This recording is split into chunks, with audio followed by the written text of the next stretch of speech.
PCR va a utilizar uno de esos primers outer y el otro ya sería un poco más interno y obtengo de repente ahí esa región que yo quiero estudiar, ¿no? Simplemente diseño es, nada más. Tenemos otro tipo de PCR, la PCR RFLP. Acá utiliza enzimas de restricción.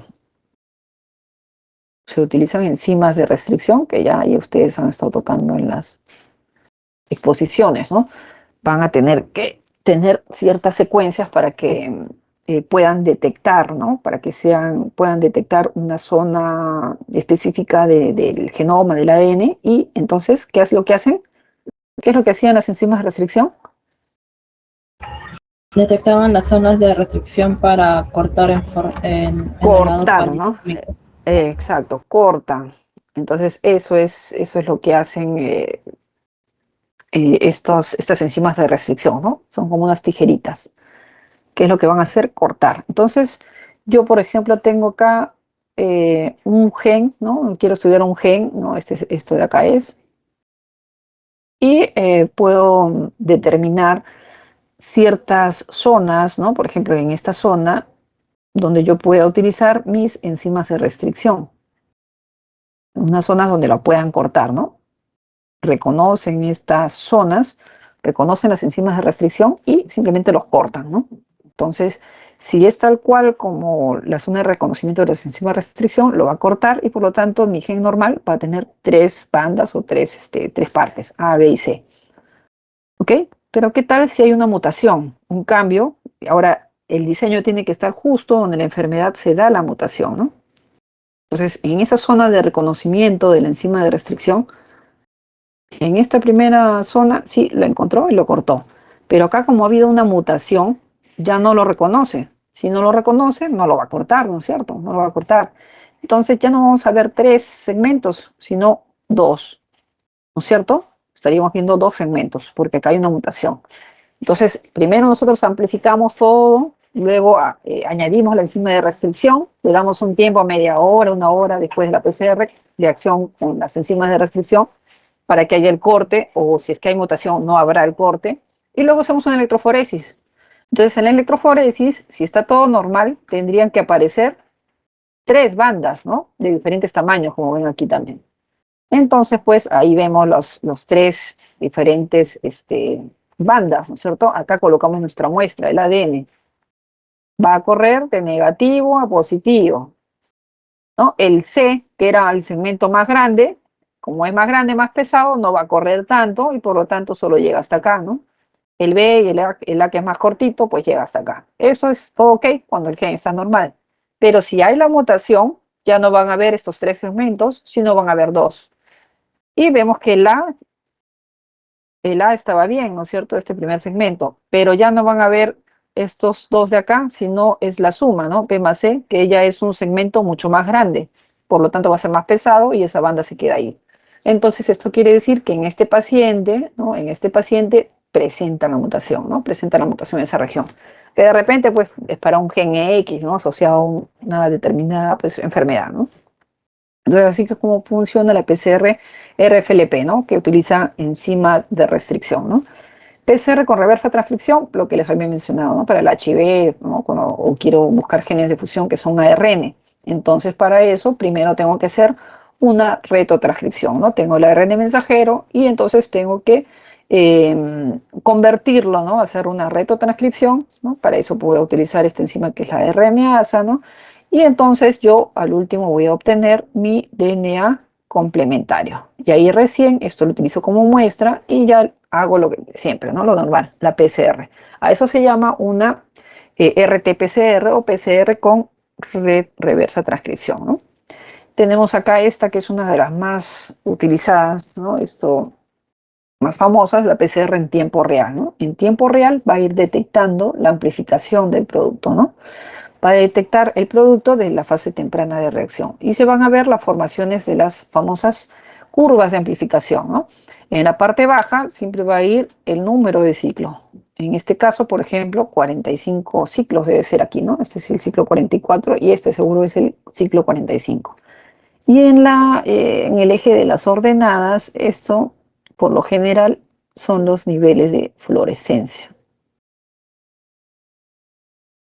Entonces, la PCR en tiempo real lo que me va a permitir es cuantificar. Puedo hacer yo aquí curvas de calibración y me va a permitir cuantificar y no solamente detecta o no detecta, ¿no?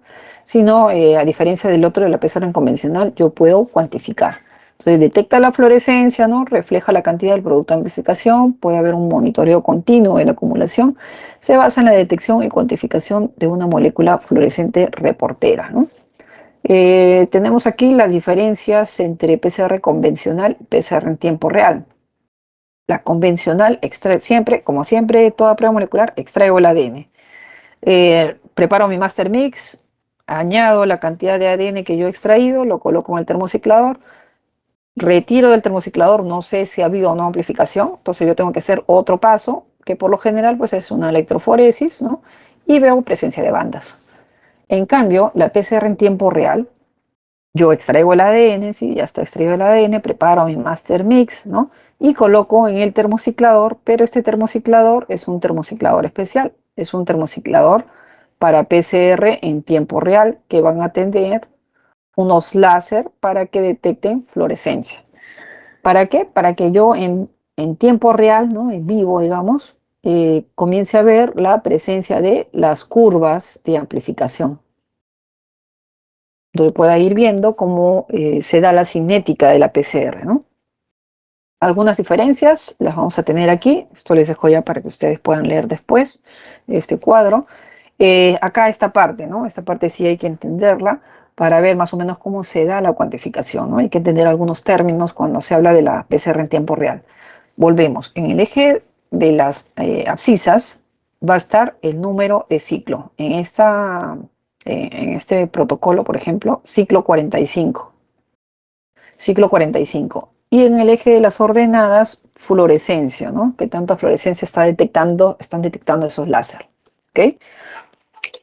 Entonces, vamos a ver que más o menos en los ciclos 18 a 20, recién se va a ver que comienza a darse estas curvas de amplificación. Pero digamos que va a haber como un cutoff, ¿no?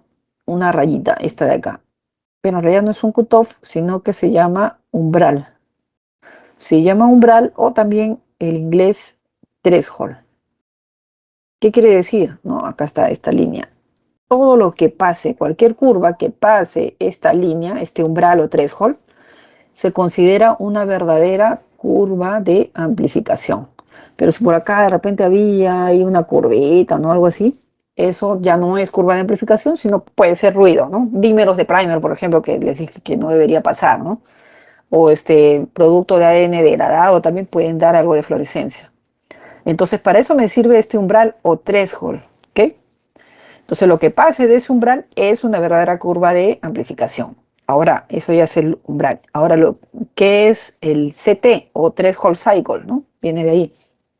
Quiere decir en qué ciclo, por ejemplo, esta curva de aquí, en qué ciclo esta curva ha pasado este umbral, ¿no? Aquí este puntito, ¿en qué ciclo? Más o menos 18, 19, 20, 21, 22, 23, ¿no? En el ciclo 23 aproximadamente. Entonces, para esta muestra, ¿no? De la primera curva, el CT será 23, ¿ok? En esta otra, por ejemplo, otra muestra, otro paciente. Más o menos, ¿qué CT sería aquí? ¿Qué CT sería? A ver, dígame, ¿qué CT? 36. Ujú, sí, aproximadamente, ¿no? 35. Entonces ya 35, 36, ¿no? Aquí. Mm, Ya pongámosle 36. Y eso es un CT, ¿sí? ¿Se entendió qué cosa es CT y qué cosa es umbral threshold? ¿Sí? ¿Se entiende? Está fácil, ¿no? sí.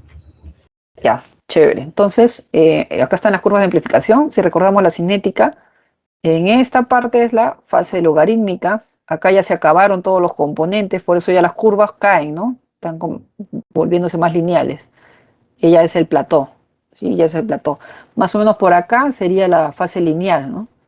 Que se están empezando a bajar, a gastar todos los componentes. Y esta parte de acá, ya la final, es la fase de plató. Acá es donde la PCR en tiempo real trabaja, ¿no? Esto es lo que va a detectar en qué CT está pasando cada una de las curvas de amplificación. Cada una de estas curvas es una muestra, un paciente. Seguimos. ¿Cómo cuantifica? El CT, la PCR en tiempo real va a depender de la concentración inicial de ADN. A ver, esta sería la muestra 1, por ejemplo, ¿no? La muestra 1. En este paciente, ¿qué CT podría ser? Digamos que acá es, este es el umbral, ¿ya? Esta rayita que yo he hecho. ¿Qué CT sería? 17. De la muestra 1. CT 17 puede ser, ¿no? ¿Ok? Muestra 2. ¿Qué CT tiene? 24, 23. 24, 23 más o menos, ¿no? Y así sucesivamente. Entonces, esto lo tenemos acá. La muestra 1 está en el CT 18, acá en el ejemplo. La muestra 2 en el CT 21, que era más o menos como ustedes me habían dicho, ¿no? Pero esto digamos que ya aquí lo están calculando mejor, ¿no? Esto ya lo hacen software. Entonces, si una muestra de un paciente está más concentrado, ¿no? Por ejemplo, tiene bastante concentración de HIV, por ejemplo, ¿no? Un virus.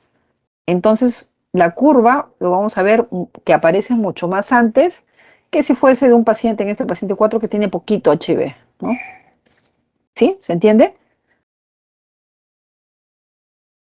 Cuando hay mayor concentración, la curva va a aparecer mucho más antes. Y si hay poquito, hay baja concentración, la curva va a estar más a la derecha, también se dice, ¿no? ¿Se entiende esta parte? Cuando hay menor concentración, la curva está hacia la derecha. Hacia la derecha, ya CT 36, 30 y tantos, ¿no? Mientras que si está bien concentrado, ¿no? De un gen de fusión, de repente, o de una mutación, etcétera, el genoma de una bacteria, si hay bastante concentración, va a aparecer en los primeros ciclos nada más. Mientras que cuando hay poco, pues se va a ir más a la derecha. Entonces, ¿qué quiere decir esto? Si hablamos de concentraciones, a mayor concentración, este está más concentrado, a mayor concentración, a ver, acá está, a mayor concentración de ADN, el CT será menor.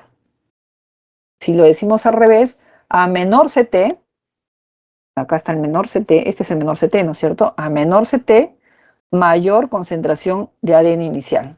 Y al revés, a mayor CT, esta muestra 4, por ejemplo, ¿cuál sería su CT? 30, 28. 28. 32, por ahí, ¿no?